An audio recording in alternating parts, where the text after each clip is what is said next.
Hello, good morning and again welcome back to my channel. আশা করছি তোমরা সবাই ভালো আছো, আমিও অনেক ভালো আছি। তো আমরা সবাই ফ্রেন্ডরা মিলে চলে যাচ্ছিলাম মায়াপুর ঘুরতে ইসকন মন্দিরে।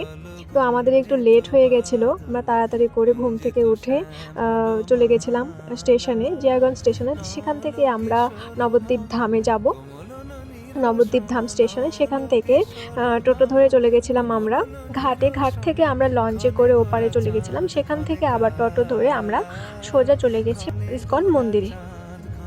ইসকন মন্দিরে গিয়ে আমরা মন্দিরটা দর্শন করে একটু রেস্ট নিচ্ছিলাম, কারণ কি অনেক দূর থেকে এসেছিলাম। আমরা সবাই এসেছিলাম হস্টেল থেকে। হস্টেলে সেরকম টাইম দেয়নি, আমরা লং আউটিং নিয়ে এসেছিলাম সারাদিনের।